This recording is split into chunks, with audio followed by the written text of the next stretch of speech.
Yahudi itu sebenarnya tidak bisa dikatakan agama juga sih. Mereka sebut dulunya adalah sekte Yahudi Mesianik.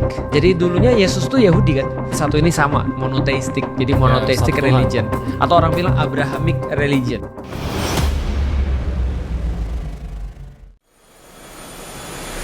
Yahudi itu sebenarnya tidak bisa dikatakan agama juga sih. Cuman kalau untuk kita mudahkan kita bisa sebut agama.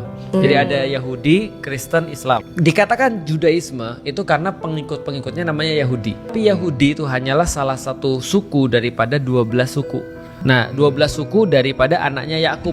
Yakub itu adalah anak daripada Ishak. Nah, Ishak itu adalah anak daripada Ibrahim. Nah, jadi sebenarnya ada lagi di atasnya sebenarnya. Jadi kalau kita katakan Judaism atau agama Yahudi itu sebenarnya agak kurang tepat juga sih, tapi pandangan umumnya seperti itu. Nah, Al-Quran juga bilang ada Yahudi, ada Nasrani. Itu lebih kepada masa sih sebenarnya. Tapi satu ini sama, monoteistik. Jadi monoteistic religion. Atau orang bilang Abrahamic religion. Kalau kita bahas menurut pandangan umum ya, tadi kita bagi 3 Yahudi, lalu terus kemudian Kristen, lalu kemudian Islam, berarti kronologis sih. Nah, jadi Jus itu mulai dikenal atau Yahudi itu mulai dikenal setelah pengasingan Babilonia ya. Ketika pengasingan Babilonia sekitar tahun minus 586 atau something, kalau aku salah nanti diingetin aja. Itu adalah setelah mereka dari Babilonia, mereka cuma tinggal sisa 2 suku.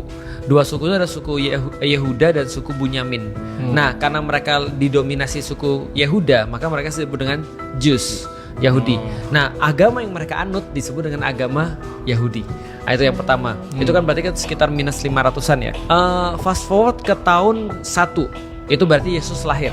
Lalu teman Yesus menurut keyakinan agama Kristen disalib ketika tahun 33, walaupun orang Muslim berbeda dengan itu.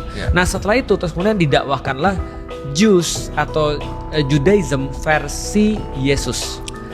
Mereka sebut dulunya adalah sekte Yahudi Mesianik. Jadi dulunya Yesus tuh Yahudi kan. Mereka juga Judaism kan. Nah, dan tetap dikenal seperti itu sampai sekitar tahun 50-an. 50 atau 60-an mereka baru nyaman disebut dengan Kristen atau pengikut Christ. Pengikut Yesus. Dalam bahasa Arab Masihi, pengikut Al-Masih. Nah, lalu fast forward lagi baru sekitar tahun 610 Nabi Muhammad itu diangkat menjadi nabi dan rasul. Maka pengikutnya disebut dengan Muslim. Jadi dulu ada yang aku dapat ya. Balik lagi ini disclaimernya, kita bukan yang paling tahu ya, tapi ini yang aku pelajarin dan aku tahu. Pada saat itu orang-orang Yahudi itu tidak mendakwahkan agama Yahudi kecuali ke orang Yahudi. Baru terus kemudian ketika ada sekte Yahudi Mesianik ini yang tadi Yesus itu terus kemudian sudah wafat, ya wafat dalam terminologi orang Kristen ya. Terus kemudian mereka dakwah-dakwah, baru ada yang namanya Paulus. Paulus itu nanti adalah orang pertama yang mencoba untuk mengajak orang-orang di luar Jews untuk masuk Kristen. Jadi itulah akhirnya mereka disebut dengan Kristen itu. Judaism itu ada kitabnya. Taurat hanya satu bagian. Namanya Tanakh. Tanakh itu artinya adalah singkatan dari Taurat. Na-nya adalah Nevi'im. Satu lagi H-nya adalah Ketuvim.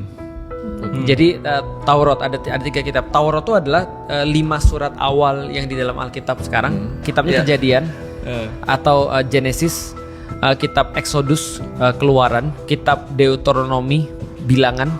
Terus kitab satu lagi Bilangan, Numbers. Deuteronomi itu apa ya? Ulangan kalau nggak salah. Satu lagi lupa aku. Ada 5 kitab lah. Nah, itu yang disebut dengan 5 kitab ini dari Taurat sampai ke kitab suci perjanjian lama sama. Ini namanya Taurat, 5 kitab awal.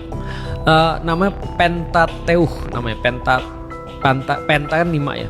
Pentateuch ini 5 kitab yang pertama.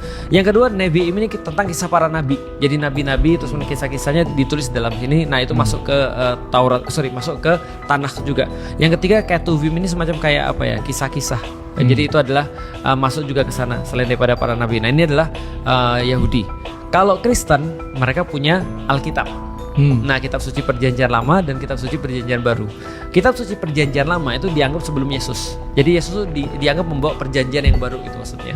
Nah, perjanjian yang lama tadi Taurat gitu kan ya, ada 5 kitab itu, ada bagian Nevi'imnya juga ada, Ketuvim juga ada di situ. Itu kitab suci perjanjian lama. Agamanya Tanakhnya itu adalah kitab suci perjanjian lama. Perjanjian barunya Matius, Markus, Lukas, Yohanes yang dinamakan dengan Injil ditambah dengan surat-surat Paulus kepada jamaah-jamaah itu. Itu adalah Kristen. Yang menarik kalau kita bicara tentang aturan, pertanyaan pertama kan adalah apakah Islam adalah agama yang paling rumit? atau paling banyak aturan? Jawabannya tidak.